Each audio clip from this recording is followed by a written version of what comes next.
आज मैं थोड़ा सा सो लिया हूँ और काफ़ी अच्छा महसूस हो रहा है सही में। नहीं तो सिर दर्द हो रहा था मेरा। मुझे लग रहा है कि 10-15 मिनट मैं सोया हूँ, उतने से लग रहा है कि मैं फिट हो गया हूँ। ठीक है, पुराना वाला याद है? चलो, मूल अधिकार क्या है? बहुत ज़रूरी है। यानी कोई व्यक्ति अपना विकास करना चाहता है तो उसके पास कुछ अधिकार होने चाहिए, और उस अधिकार में मूल अधिकार, मूल क्यों कह रहा है? क्योंकि इसके बगैर काम चलने वाला नहीं है ना, फंडामेंटल है, इसीलिए फंडामेंटल है। जैसे जब सेल पढ़ते, कोशिका पढ़ते हैं तो सेल क्या होता है कि एक शरीर का है ना फंडामेंटल यूनिट होता है, उसी तरीके से। खंबे की बात करो, ये हो सकता है। 2-4 ब्रांड का नाम मुझे पता होगा। अंकुर बताओ, एक आध ब्रांड। 55 क्या है? पौआ की बात कर रहा है क्या? हो बंटी एक आध ब्रांड के नाम नहीं लिया है। हाँ, इतना तो है कि मौलिक अधिकार पढ़ने के बाद इसे वो सारे अधिकार पता चल चुके हैं, नाम नहीं लेना है नाम। हाँ, सिंबॉलिक तौर पे इशारा कर दिया है कि 55 रुपये का कुछ आता है, ऐसा पानी का बॉटल रहता है ना 55 रुपये का। हाँ चलो, तो शुरू करते हैं मूल अधिकार। ठीक है, तो पढ़ते हैं क्या? मूल अधिकार। तो हेडिंग हमारी है क्या? मूल अधिकार।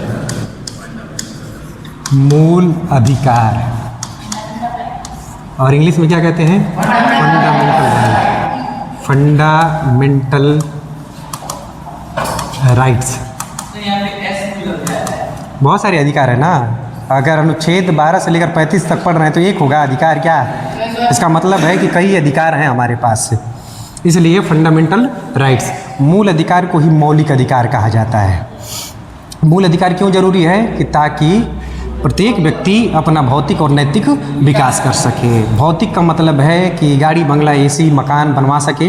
नैतिक का मतलब है कि समाज में उसका मान मर्यादा प्रतिष्ठा जो है वो ऊंची रहे, है ना, इन सब का विकास कर सके।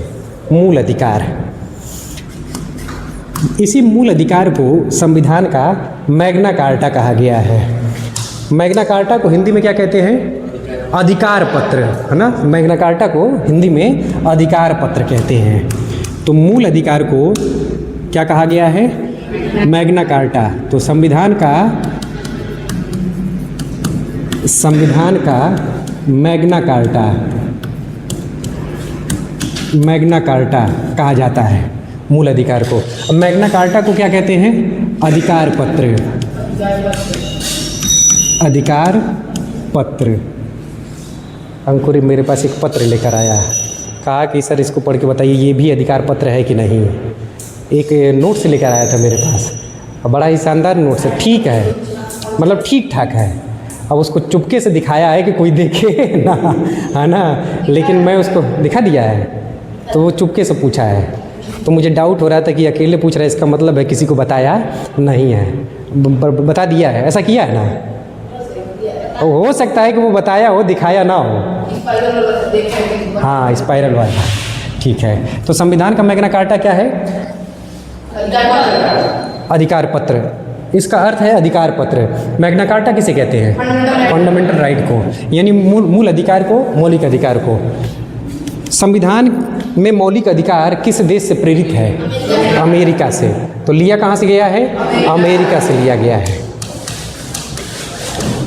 अमेरिका से लिया गया है। अमेरिका से लिया गया है। ये विचार अमेरिका से लिया गया है। अनुच्छेद कहाँ से कहाँ तक है? लेकिन इससे पहले संविधान के किस भाग में इसकी चर्चा है? मूल अधिकार की चर्चा संविधान किस भाग में है? भाग 3 में है। तो भाग 3 में मूल अधिकार की चर्चा है। अनुच्छेद कहाँ से कहाँ तक? अनुच्छेद 12 से 35 तक इसकी चर्चा है।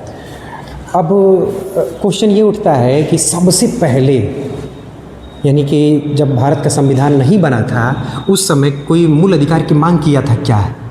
तो किए थे बाल गंगाधर तिलक।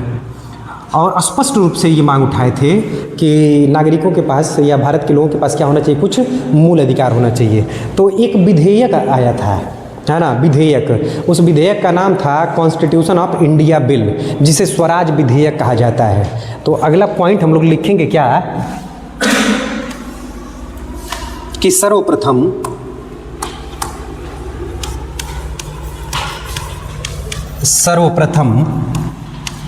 मूल अधिकार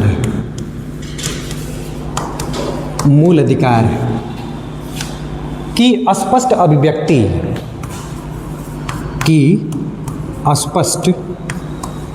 अभिव्यक्ति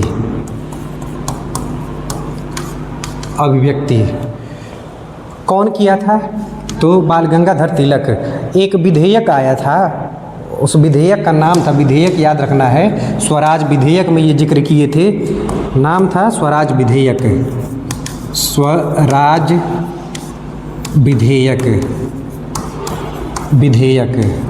स्वराज विधेयक की बात है। और ये कब आया था? तो 1895 में। 1895 में स्वराज विधेयक में ये पहली बार जिक्र करते हैं क्या? मूल अधिकार की। और इंग्लिश में कहा जाता है कॉन्स्टिट्यूशन ऑफ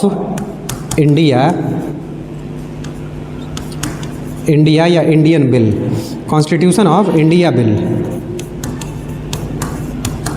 इसको इंग्लिश में ये नाम दिया जाता है स्वराज विधेयक, है ना। तो अब क्वेश्चन पूछा जाए कि मूल अधिकार की स्पष्ट अभिव्यक्ति सर्वप्रथम किसने की थी? बाल गंगाधर तिलक। किसमें किए थे? स्वराज विधेयक में। इंग्लिश में क्या नाम है? Constitution of India bill. बाल गंगाधर तिलक। बाल गंगाधर तिलक। तो एक बार रिवाइज करते हैं, हो गया ना? ज़्यादा पॉइंट नहीं लिखे हैं, बताना है। मूल अधिकार को संविधान का मैग्ना कार्टा कहा जाता है, इसे अधिकार पत्र कहा जाता है। कहाँ से लिया गया मूल अधिकार का विचार? अमेरिका से। संविधान के किस भाग में चर्चा है? 3 में। अनुच्छेद कहाँ से कहाँ तक? 12 से 35 तक। सर्वप्रथम इस मूल अधिकार की स्पष्ट अभिव्यक्ति कौन किया था? बाल गंगाधर। कब किए थे? 1895। किस विधेयक में किए थे? स्वराज विधेयक में। इंग्लिश में क्या नाम है? Constitution of India bill. फिर हाँ, बहुत पहले कर दिए थे, इसीलिए तो आज़ादी से बहुत पहले की बात है। उसके बाद मोतीलाल नेहरू, अंग्रेज आए थे जब साइमन गो बैक का नारा लग रहा था कि साइमन वापस जाओ, तो जाते जाते वो चैलेंज करके गए थे सब कि इतना ही तुम्हारी औकात है तो तुम संविधान अपना बना के दिखाओ। तो हमारे कुछ भारतीय नेता इस बात को एक्सेप्ट कर लिए, दिल पे ले लिए, कहे कि ठीक है, संविधान हम बना के दिखाते हैं कि देश कैसे चलता है। तो कुछ लोग संविधान बनाने की तैयारी कर लिए और संविधान बनाकर तैयार भी कर दिए। उसमें मोतीलाल नेहरू एक रिपोर्ट प्रस्तुत करते हैं, उस रिपोर्ट का ही नाम है क्या? नेहरू रिपोर्ट। तो नेहरू रिपोर्ट का मतलब है कि मोतीलाल नेहरू की बात हो रही है। मोतीलाल नेहरू कौन है? जवाहरलाल नेहरू के पिताजी हैं, है ना। हाँ, मोतीलाल नेहरू जवाहरलाल नेहरू के पिताजी हैं। और ये उस रिपोर्ट में अधिकार की मांग किए थे, ये भी कहे थे अधिकार होना चाहिए। तो अगला 1928, मतलब ये दूसरे व्यक्ति की मांग है। हाँ, अब दूसरा पॉइंट लिखेंगे। तो 1928 भारतीय के पास ऐसा नहीं, क्षमता नहीं है ना। बहुत शानदार इमेज बनी थी हमारी नज़र में उसकी कि ये तो डिजिटल हो चुका है, लेकिन अभी डिजिटल नहीं है, वो बहुत पीछे है, पिछड़ा हुआ, पिछड़े वर्ग में आता है, लग रहा है ओबीसी में आता है ये ऐसा है। चलो, तो अगला पॉइंट कि नेहरू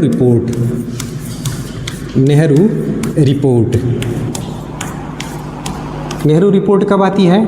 1928। 1928 में ये इसमें जिक्र किए थे किस चीज़ की? तो मूल अधिकार की। यहाँ पर भी मूल अधिकार की जिक्र किए। और ये नहीं, मोतीलाल नेहरू को तो लिख तो सकते हैं, लेकिन नाम है नेहरू रिपोर्ट, यही बार बार नाम लिख के देता है। ब्रैकेट में लिख लेना है कि ये किसकी बात हो रही है, मोतीलाल नेहरू की। और किसके पिताजी हैं ये, पंडित जवाहरलाल नेहरू के। 1928। फिर 1931 में ऐसे ही 1931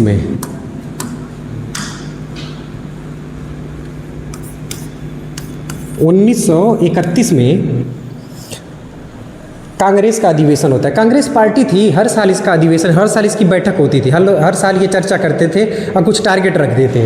तो कांग्रेस का कराची अधिवेशन, कांग्रेस के कराची अधिवेशन, फिर से वही आ जा रहा है, कांग्रेस के कराची अधिवेशन में स्वीकार किया गया था इस चीज़ को कि अधिवेशन में स्वीकार किया गया था कि लोगों के पास मूल अधिकार होने चाहिए। अधिवेशन, और कौन इस अधिवेशन की अध्यक्षता कर रहे थे, तो सरदार वल्लभ भाई पटेल, सरदार वल्लभ भाई पटेल, ये इस अधिवेशन की अध्यक्षता कर रहे थे, सरदार वल्लभ भाई पटेल। तो यहाँ पर भी चर्चा हुई थी क्या, मूल अधिकार की। तो 3 जगह दिखाई दे रहा है कि मूल अधिकार की चर्चा हुई है।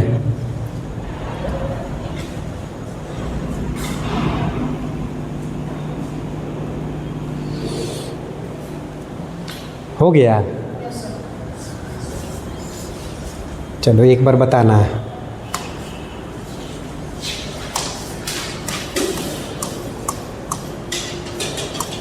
तो संविधान का मैग्ना कार्टा किसे कहा जाता है, मूल अधिकार का विचार कहाँ से लिया गया है, संविधान के किस भाग में इसकी चर्चा है, 3 में। अनुच्छेद कहाँ से कहाँ तक, सर्वप्रथम मूल अधिकार की स्पष्ट अभिव्यक्ति बाल गंगाधर तिलक किए थे, किस विधेयक में किए थे, स्वराज विधेयक में, इंग्लिश में क्या नाम है इसका, constitution of India bill. Nehru report में भी मूल अधिकार की कहीं ना कहीं बात कही गई थी। ये नेहरू रिपोर्ट कब की है, 1928 की। क्या कांग्रेस भी कभी ऐसा की थी क्या, तो कांग्रेस के कराची अधिवेशन में भी मूल अधिकार की बात कही गई थी, इसको स्वीकार किया गया था। उसके बाद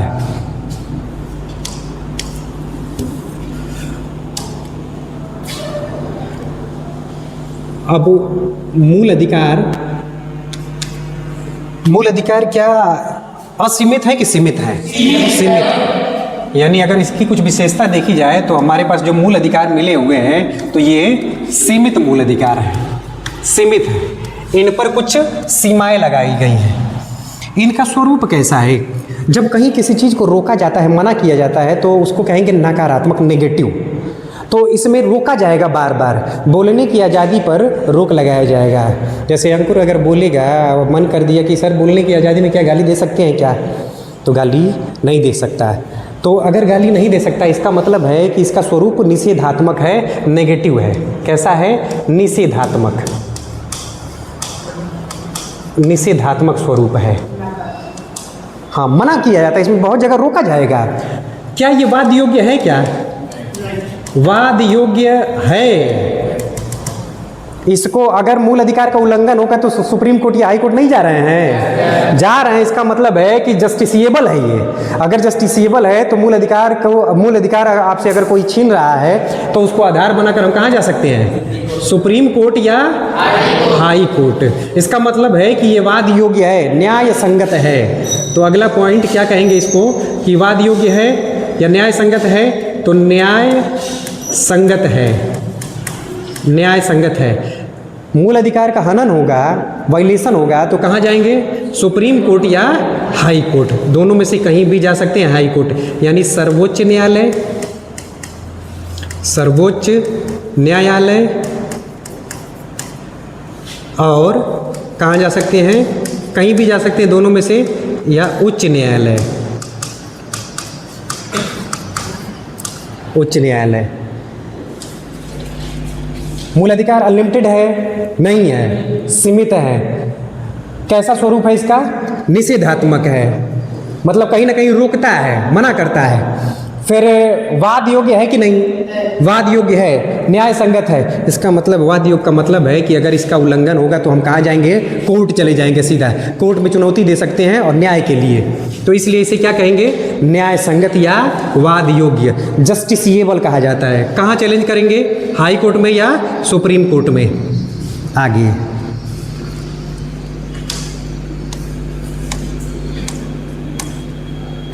क्या मूल अधिकार में संशोधन हो सकता है?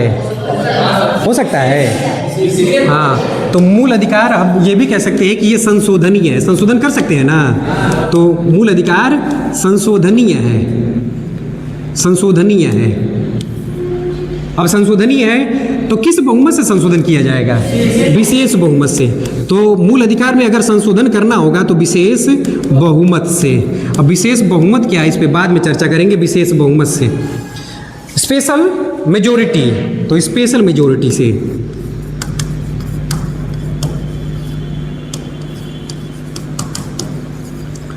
संशोधन कर सकते हैं। आगे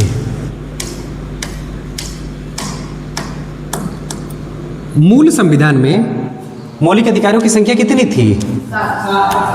मूल संविधान में मौलिक अधिकार कितने थे? 7 प्रकार के थे, 7 प्रकार के। वर्तमान में कितने हैं? वर्तमान में तो सही से लिख देते हैं। वर्तमान में कितने? 6 हैं। 6 हैं।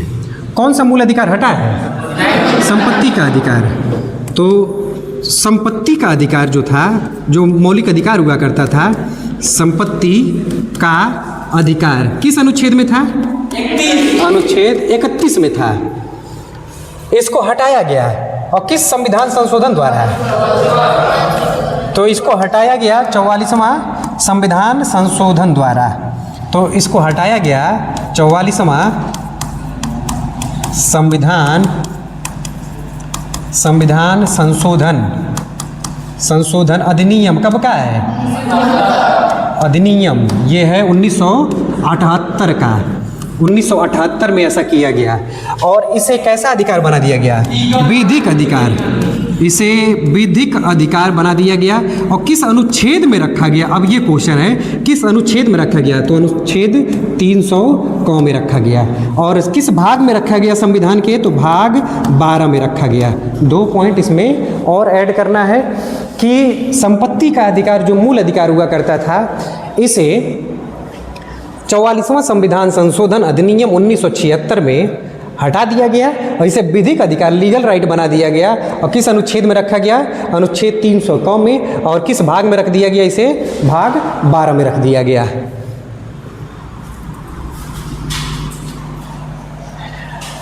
अब अगर किसी व्यक्ति की संपत्ति सरकार अगर ले रही है, तो सरकार अगर लेगी तो उसके लिए हम क्या मुआवजा हमें मिलेगा, है ना? लेकिन अगर मूल अधिकार रहता तो हम संपत्ति दे चाहे ना दे, हमारी इच्छा पर निर्भर कर रहा था।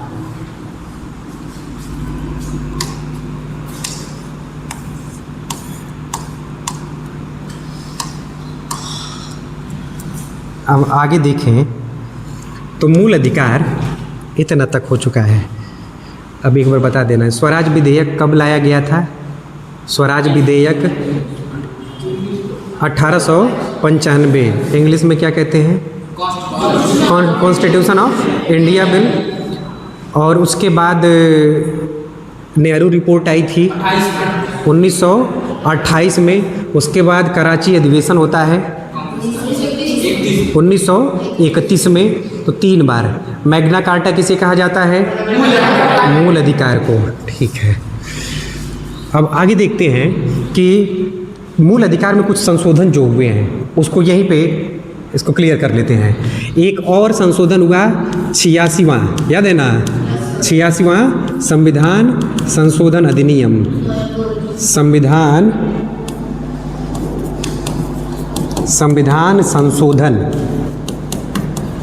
संशोधन अधिनियम कब का है? डेट याद रखना है, ये है 2002 का। ये 2002 का है अधिनियम। 2002 का।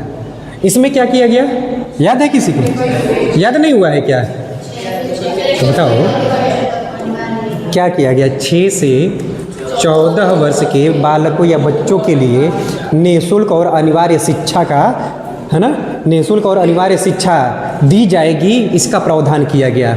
तो 86वां संविधान संशोधन अधिनियम सन 2002 में ये एक अनुच्छेद जोड़ा जाता है, अनुच्छेद 21A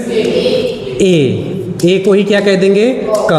और इसमें कहा गया कि 6 वर्ष से 14 वर्ष के जो बच्चे हैं इनको निःशुल्क और अनिवार्य शिक्षा दी जाएगी। तो 6 से 14 वर्ष के बच्चों को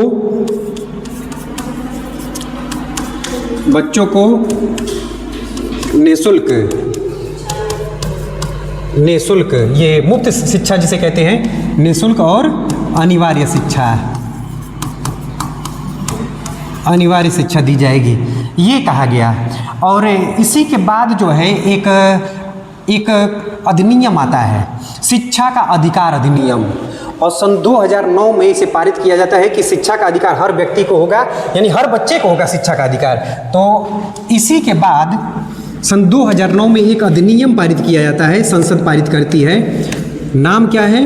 शिक्षा का अधिकार अधिनियम। तो एक अधिनियम भी याद रखना है, बहुत बार ये क्वेश्चन पूछा गया है, शिक्षा का अधिकार अधिनियम। शिक्षा का अधिकार अधिनियम कब का है? 2009 का। इसे लागू कब किया जाता है? तो 2010 में लागू किया गया था।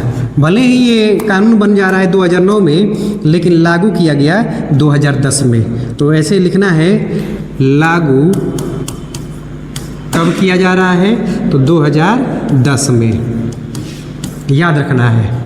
शिक्षा का अधिकार अधिनियम कब आया? 2009 में। लागू कब किया गया? 2010 में। तो एजुकेशनल राइट जो आया ये कब? 2009 में। लागू कब किया था? 2010 में। एक और, क्या किसी परिस्थिति में कोई कंडीशन ऐसी है क्या कि उस समय मूल अधिकार छीन लिए जाएंगे? कैसी परिस्थिति? आपातकाल। लेकिन कौन से 2 ऐसे अधिकार जिसको छीना नहीं जाएगा? अनुच्छेद 20 और 21 को कभी भी छीना नहीं जा सकता है। तो आपातकाल के दौरान ये भी कब बाद में जोड़ा गया? बाद में जोड़ा गया 1975 में राष्ट्रीय आपातकाल लागू किया गया था। और किसके द्वारा? इंदिरा गांधी की सरकार थी, उन्हीं के द्वारा। याद है ना? 25 जून को, अब 25 जून को ये सरकार कह दी है कि हम हत्या दिवस मनाएंगे, संविधान हत्या दिवस। कि 25 जून को क्या हुआ था? संविधान की हत्या हुई थी। सरकार कुछ ना कुछ अपने हिसाब से कर रही है। किसको अच्छा, हर साल किसको बदनाम कर रही है? ये हट भी जाएगी तो बदनाम कौन होगा? उस तारीख को, उस तारीख को इस मेमोरी के रूप में याद किया जाएगा कि इस दिन क्या हुआ था। हाँ, कॉन्स्टिट्यूशन की हत्या हुई है कि नहीं, ये कितना सत्य है ये तो भगवान ही जाने। लेकिन ये सरकार क्या कर दी है, उस तिथि को संविधान हत्या दिवस, खतरनाक दिवस बना दी, है ना। तो और क्या? तो आपातकाल की स्थिति में, इमरजेंसी में, आपातकाल के दौरान मूल अधिकार छीने जा सकते हैं, लिए जा सकते हैं, है ना, छीने जा सकते हैं या लिए जा सकते हैं।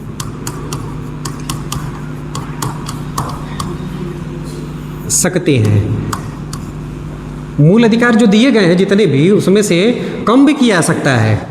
लेकिन कौन सा अनुच्छेद है जो हटेगा नहीं कभी भी? 20 और 21।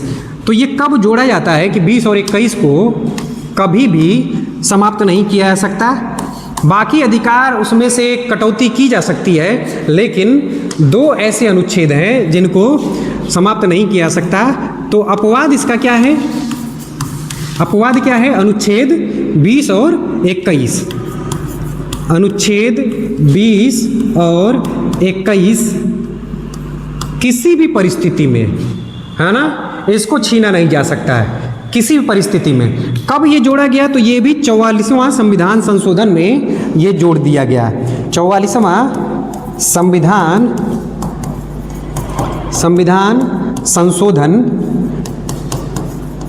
संशोधन अधिनियम 1978 में जोड़ा गया इसको। कौन से वो दो मूल अधिकार हैं जो आपातकाल की परिस्थिति में भी समाप्त नहीं हो सकते? 20 और 21। बहुत सारा पॉइंट हो चुका है, देखा जाए एक बार। हो गया?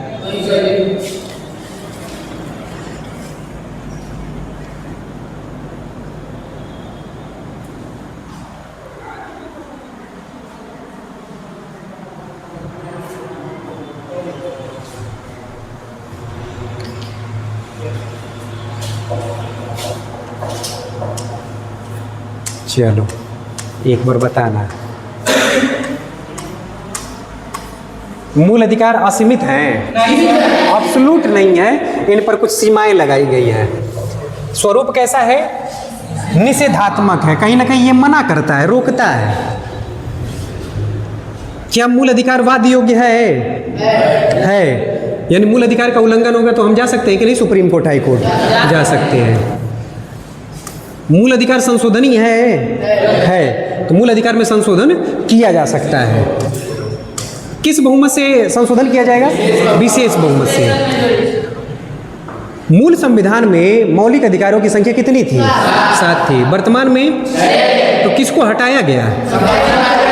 संपत्ति के अधिकार को हटा दिया। किस संविधान संशोधन द्वारा? 44वां संविधान संशोधन 1978। और इसे क्या बना दिया गया? विधिक अधिकार। किस अनुच्छेद के तहत? 300 के तहत। और किस भाग में जोड़ा गया? 86वां संविधान संशोधन किससे जुड़ा हुआ है?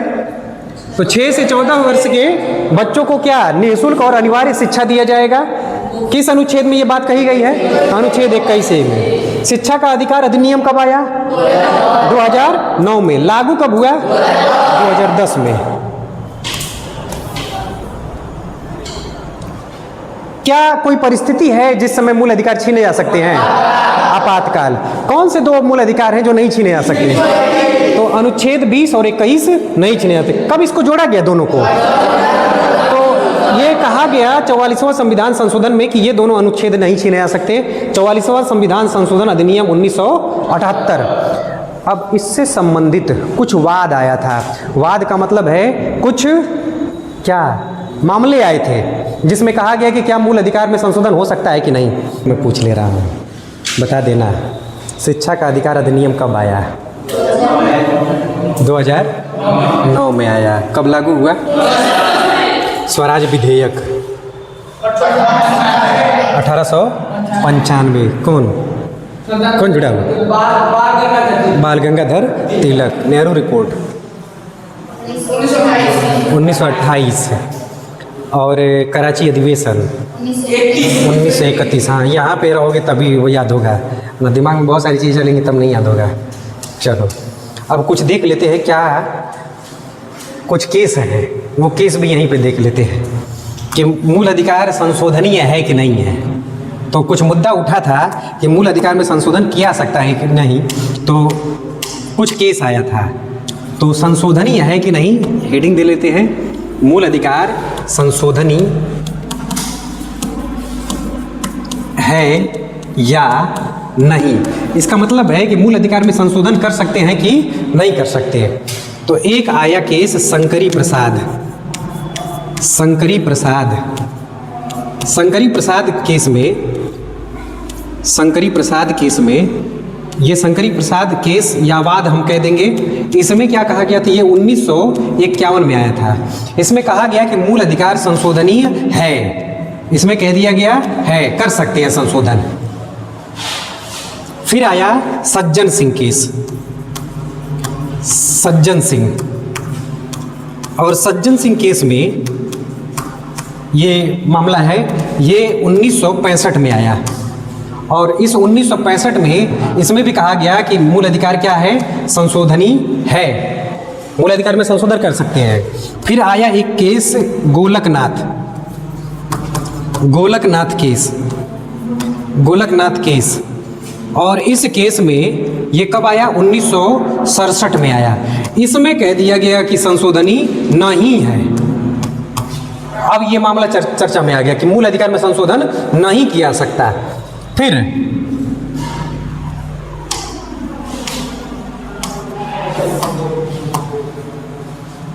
जिंदा हो ना सब? हाँ,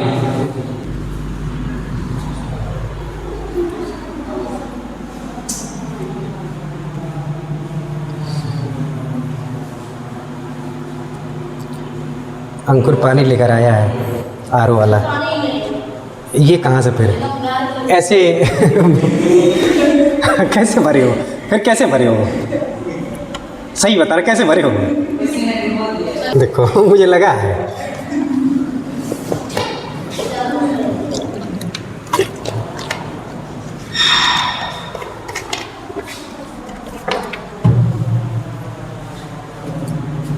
उसके बाद आता है केशवानंद भारती केस, बहुत चर्चित है। केशवानंद भारती,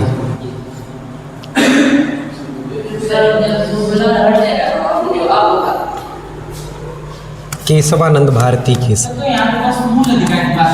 मैंने बहुत सारे जब मुद्दे आते हैं तो एक साथ कई मुद्दों की सुनवाई होती है, उसमें मूल अधिकार आ गया होगा तो हम पढ़ रहे हैं क्या? मूल अधिकार। तो इसलिए यहाँ पे इसको देखना जरूरी है।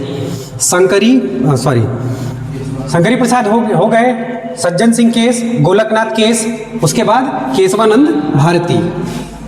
केशवानंद भारती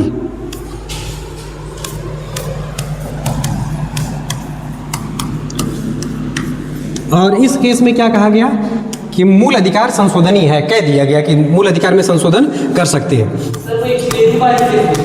बेरूबारी केस जो कि थोड़ा सा अलग मैटर था, केस तो आया था, प्रस्तावना में देखे थे उसको। तो 1973 इसमें कह दिया गया कि मूल अधिकार में संशोधन हो सकता है, संशोधनीय है। और इसी में एक नया कॉन्सेप्ट जोड़ा गया है कि मूल अधिकार में या संविधान के मूल ढांचे में कोई परिवर्तन नहीं होगा, मूल चीज में चेंज नहीं होगा। मूल मतलब समझ रहे हो? जड़ का मतलब है कि संविधान में जैसे लोकतांत्रिक व्यवस्था है, पंथ निरपेक्ष है, इसमें कोई परिवर्तन नहीं हो सकता। तो यहीं पे एक प्रिंसिपल आता है, एक नया सिद्धांत आता है कि संविधान में हर जगह संशोधन हो सकता है, लेकिन मूल ढांचे में नहीं संशोधन होगा, मूल बेसिक स्ट्रक्चर में कभी चेंज नहीं होगा। तो यहीं पे मूल ढांचे का सिद्धांत, मूल ढांचे का सिद्धांत यहीं पे आता है। बेसिक स्ट्रक्चर जो है वो यहाँ पे आता है सिद्धांत। बेसिक स्ट्रक्चर की बात कही जाती है कि मूल ढांचे में संशोधन नहीं होगा, बाकी हर जगह संशोधन हो सकता है। एक और केस लिख लेते हैं,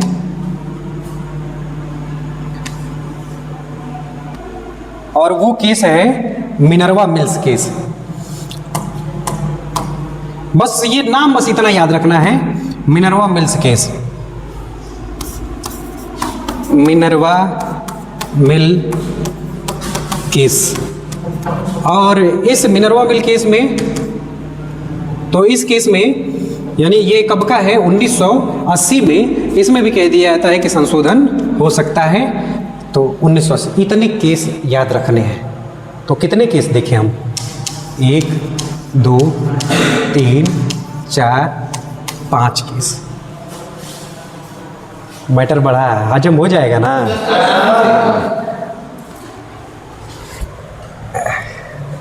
ऐसा ना हो कि कल अंकुर ये कह दे कि सर पेट खराब हो गया था इसलिए नहीं आए, है ना?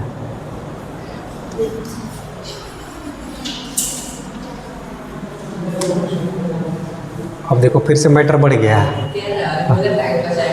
हजमोला, हजमोला हजम सब चाहे जब, टैग लाइन है उसकी, है ना? चलो इसको एक बार देखना है। पहला केस कौन सा है? अभी देख लो, अभी देखो, देख के बताओ। पहला केस का कौन सा है? शंकरी प्रसाद। कब का है? 1900। दूसरा केस सज्जन सिंह केस। और भी बहुत सारे केसेज हैं लेकिन ये महत्वपूर्ण है। दूसरा कौन सा लिखे हैं? सज्जन सिंह केस कब का है? तीसरा केस गोलकनाथ, ये कब का है? 1967। चौथा केशवानंद भारती केस, ये कब का है? हाँ। अब पहले से कि शंकरी प्रसाद केस में मूल अधिकार को क्या कहा गया, संशोधनी है कि नहीं है।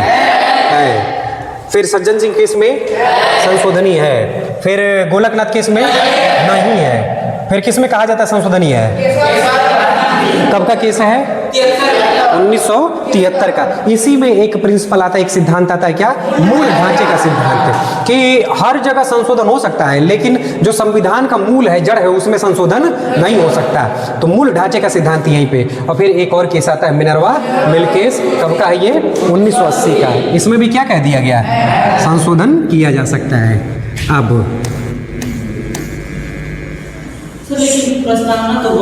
अब इस पे नहीं जाना है, अभी उस पे नहीं जाना है, झूठ मूठ का इधर फंसेंगे फिर। पहले हाँ, जो सामने है उसको पहले देखना है। अब शिक्षा का अधिकार अधिनियम कब आया? अभी भूल जाओगे फिर। जब मूल अधिकार का उल्लंघन होगा तो उसको लेकर सुप्रीम कोर्ट या हाई कोर्ट जाएंगे तो उसके लिए शब्द का, कौन सा शब्द का प्रयोग करेंगे? वाद योग्य। एक और शब्द लिखे थे, न्याय संगत, है ना, न्याय संगत। तो मूल अधिकार वाद योग्य है। संशोधनी है? संशोधन नहीं है। क्या मूल अधिकार असीमित है? नहीं, सीमाएं लगाई गई हैं। अब कुछ जो मूल अधिकार हैं केवल और केवल भारत के नागरिकों को प्राप्त है, केवल नागरिक को प्राप्त है, नागरिक।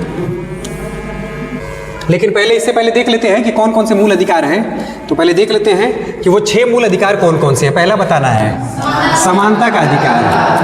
समानता का अधिकार अनुच्छेद कहाँ से कहाँ तक है? 14 से लेकर 18 तक समानता का अधिकार है। दूसरा स्वतंत्रता, स्वतंत्रता, स्वतंत्रता का अधिकार, और ये कहाँ से कहाँ तक है? ये है 19 से 22। तीसरा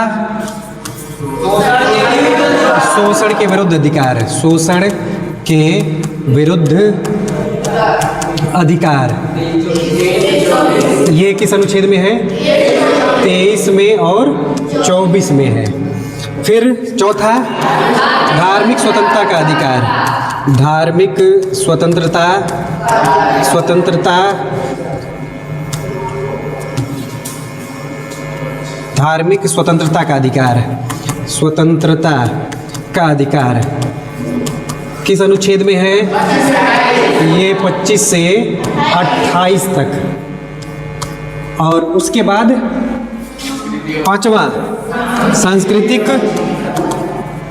सांस्कृतिक एवं शैक्षणिक अधिकार, सांस्कृतिक एवं शैक्षणिक अधिकार, एवं शैक्षणिक अधिकार।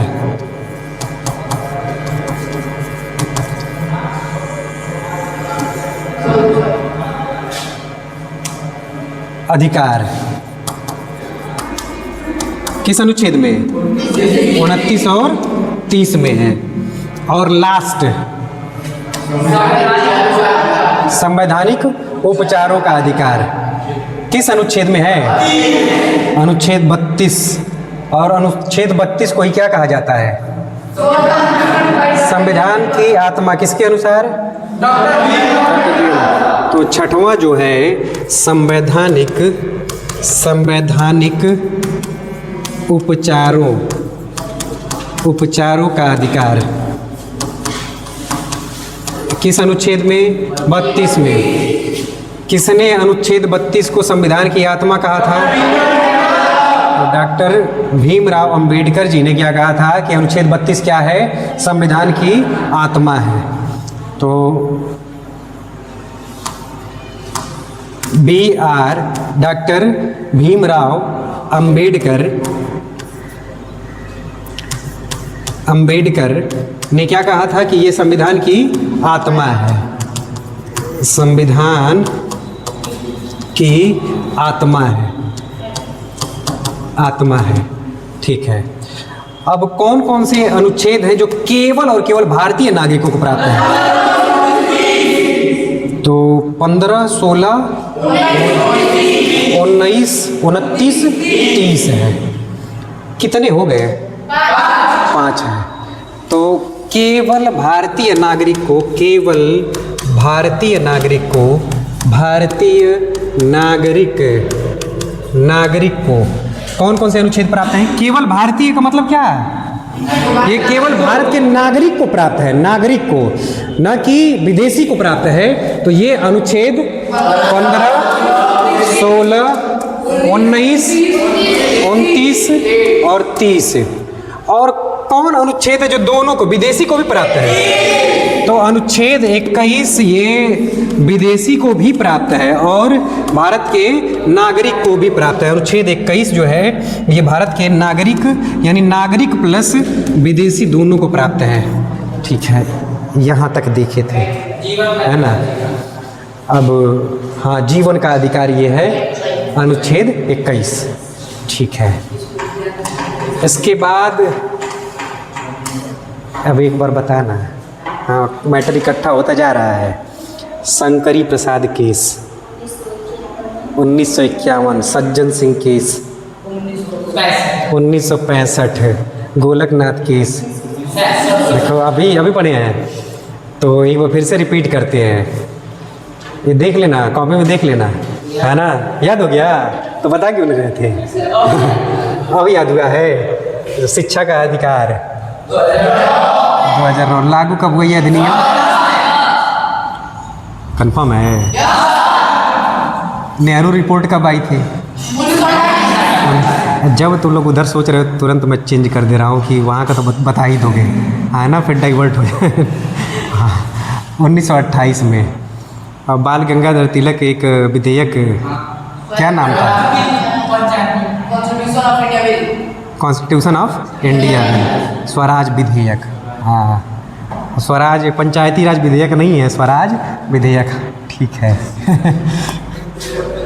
अब बताना अनुच्छेद 12। अब इसमें भी गड़बड़ मत करना। अनुच्छेद 12 में क्या कहा गया है? राज्य की परिभाषा, राज्य की परिभाषा। लगता है आसान है, जैसे पढ़ते हैं तो उस समय तो याद रहता है, लेकिन जैसे भी पूछना शुरू करते हैं तो कौन सा फैक्ट था, दिमाग वहाँ तक जाने में टाइम ले लेता है। लेकिन उसका वो गलत हो चाहे सही, तुरंत ऑन द स्पॉट जो है वो आंसर आता है ना। नाइस्ट, हाँ, नाइस्ट ना west, Ankur is the best. हाँ, यही बताएगा, अंकुर ही बताएगा।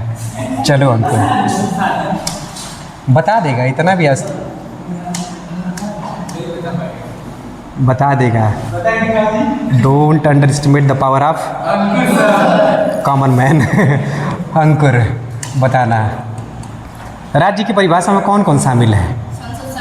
संसद शामिल है। ठीक है, संसद और केंद्र सरकार। और केंद्र को संघ कह सकते हैं कि नहीं? कह सकते हैं। तो संसद और केंद्र सरकार या संघ सरकार? केंद्र सरकार। वो पूरी तरीके से अलर्ट हो गया, देखो कि फिट कर लिया है ना। दूसरा, राज्य की परिभाषा में विधानमंडल, विधानमंडल और कौन? और राज्य सरकार। हाँ, राज्य सरकार। ठीक है, हाँ, प्रांत ज़्यादा अच्छा शब्द होगा। और तीसरा, स्थानीय सरकार, स्थानीय सरकार। और एक सबसे महत्वपूर्ण पॉइंट था, हाँ, जो भी सरकार की शक्ति का प्रयोग करेगा, चाहे व्यक्ति हो चाहे कोई संस्था हो, वो सब किसके अंग आ जाएंगे? सरकार। तो वो सभी सरकार की परिभाषा के अंतर्गत आएंगे, सरकार की परिभाषा के अंतर्गत। ठीक है,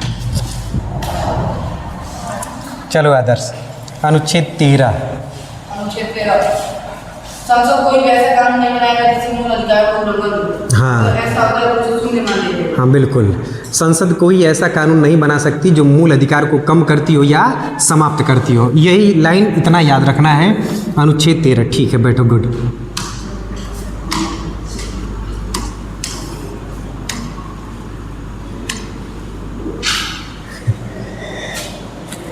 इसका इलाज है कुछ? क्या सर? हाँ? क्या था उड़ी? सर नई स्लाइड ले लीजिए। नया स्लाइड ले लें। कंटेंट ज़्यादा हो गया बस।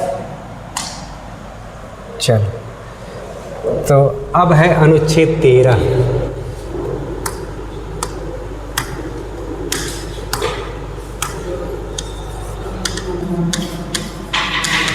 अनुच्छेद 13 क्या कहा गया इसमें कि संसद कोई ऐसा कानून नहीं बनाएगी या राज्य कोई ऐसा कानून नहीं बनाएगी जो मूल अधिकारों को कम करती हो या समाप्त करती हो। तो लिखेंगे इसमें संसद कोई ऐसा कानून या विधि नहीं बनाएगी जो मूल अधिकार को कम करती हो, मूल अधिकार को कम या समाप्त करती हो। नहीं, हनन नहीं कहेंगे, हाँ कह सकते हैं, समाप्त करती हो।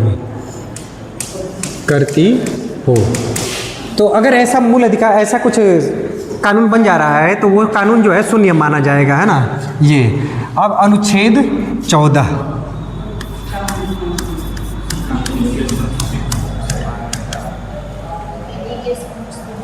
दो शब्द महत्वपूर्ण है यहाँ पे। पहला विधि के समक्ष समानता या कानून के समक्ष समानता है।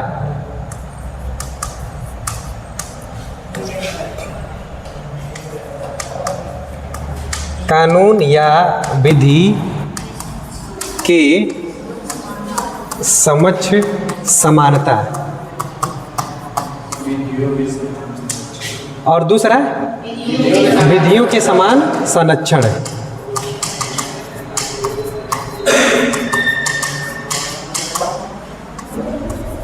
अब पहले ये बता दो कि विधि के समक्ष समानता ये कहाँ से लिया गया है? ब्रिटेन से लिया गया है। ये ब्रिटेन से लिया गया है। और ये कहाँ से लिया गया है? अमेरिका से लिया गया है, यूनाइटेड स्टेट ऑफ अमेरिका। अब पहले की बात क्या है कि इस विधि के समक्ष समानता का मतलब कोई बताएगा क्या है? कानून की नज़र में, विधि की नज़र में सब लोग क्या होंगे? समान होंगे। इसका मतलब है कि ये विचार कैसा है? नकारात्मक है, क्योंकि ये नहीं देखेगा कि वो बुजुर्ग है, कि वो दुर्बल है, कि वो किस वर्ग का है। ये नहीं, सब लोग कानून की नज़र में क्या है? समान है। तो कानून की नज़र में समान है, तो इससे नुकसान होगा कि फ़ायदा होगा? नुकसान होगा। अब इसमें ये नहीं देखा जाएगा, अगर मान लेते हैं परिस्थिति नहीं देखी जाएगी कि वो किस परिस्थिति में है। जैसे अमीर है, एक गरीब है, और दोनों के लिए एक ही जैसा नियम बना दिया जाए, एक ही जैसे जो एक पोस्ट बना दिया गया है और इन दोनों को एक ही पोस्ट पे दौड़ के जाना है, लेकिन एक जो भोजन कर रहा है उसके भोजन में पोषक तत्व नहीं है, न्यूट्रिएंट नहीं है, और एक भोजन कर रहा है जिसके पास पर्याप्त पोषक तत्व हैं और बहुत सारे सप्लीमेंट भी यूज़ कर रहा है। को जीतेगा कौन? जो सप्लीमेंट जिसके पास न्यूट्रिएंट, जो अमीर है। ऑब्वियस सी बात है कि ऑब्वियस, तो क्या इन दोनों के लिए नियम एक ही होना चाहिए? नहीं। तो थोड़ा सा यहाँ पे मैटर अब गलत हो जाता है, क्योंकि विधि के समक्ष समानता ये नकारात्मक है। ये नहीं देखती है कि गरीब है, दुर्बल वर्ग है, उससे फर्क नहीं पड़ता है। लेकिन ये वाला विधियों के समान संरक्षण, ये परिस्थिति देखेगी, ये परिस्थिति को देखेगी कि वो किस वर्ग से आ रहा है ना, उसकी परिस्थिति कैसी है। तो ये सकारात्मक है, ये सकारात्मक है। जैसे बीपीएल, बिलो पॉवर्टी लाइन, और एपीएल, एबव पॉवर्टी लाइन, क्या इन दोनों के लिए एक ही नियम हो? क्या इन दोनों के लिए एक ही नियम होना चाहिए? नहीं होना चाहिए, है ना। इन दोनों के लिए अलग अलग नियम होना चाहिए। अब ऐसे ही समझ लेते हैं कि अगर रेस दौड़ हो रही हो तो एक व्यक्ति जो दिव्यांग है और बाकी सब, जैसे मान लेते हैं सब बच्चे जो कि सब फिट हैं शरीर से, एक उसी में दिव्यांग है, तो क्या वो दिव्यांग उसी दौड़ में शामिल होगा क्या? नहीं। क्या वो जीतेगा क्या? कभी नहीं जीत सकता। इसका मतलब है उसके लिए नियम अलग से बनने चाहिए। उसी को कहा जाता है विधियों के समान संरक्षण। इसमें संरक्षण दिया जाएगा, है ना, इसमें संरक्षण दिया जाएगा, बढ़ावा दिया जाएगा इसमें। अगला, कल मैं बताया था अनुच्छेद 15 का आधा अधूरा पढ़ के तुमने गलती कर दी। 15 में लिखा गया है। कहते हैं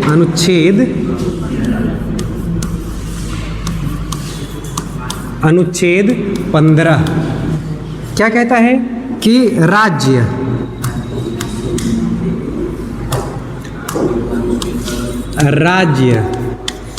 किसी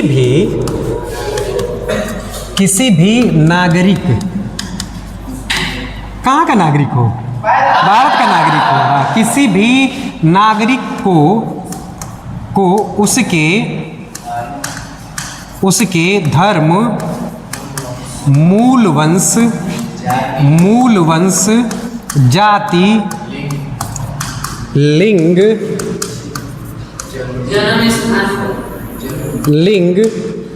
या जन्म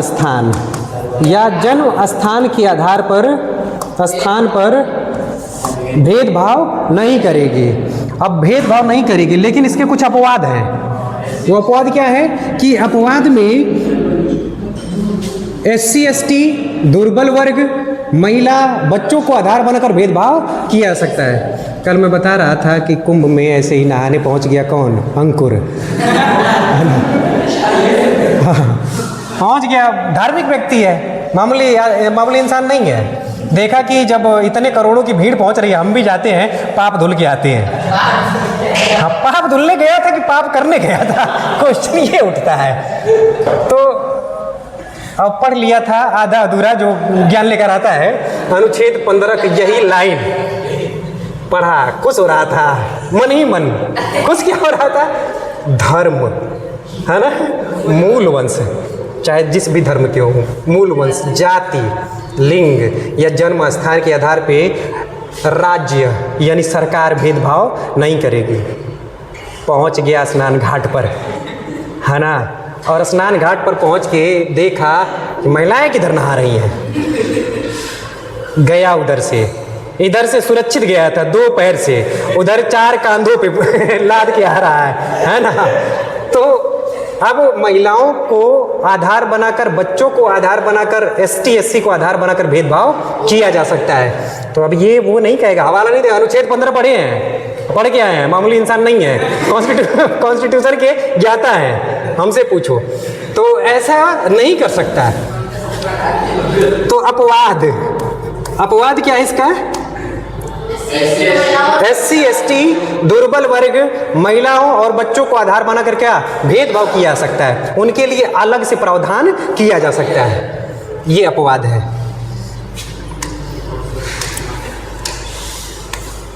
अब हमारा एक क्रांतिकारी अनुच्छेद आ रहा है, अनुच्छेद 16। तो इससे पहले एक बार फाइनल टच देते हैं। पहले तो पूछ लेना, पहले स्वराज विधेयक कब आया? 1895। कौन लेकर आया था? बाल गंगाधर तिलक। इंग्लिश में नाम क्या है इस बिल का? नेहरू रिपोर्ट कब आई? 1928 में। कराची अधिवेशन 1931 में। मूल अधिकार संशोधन ही है।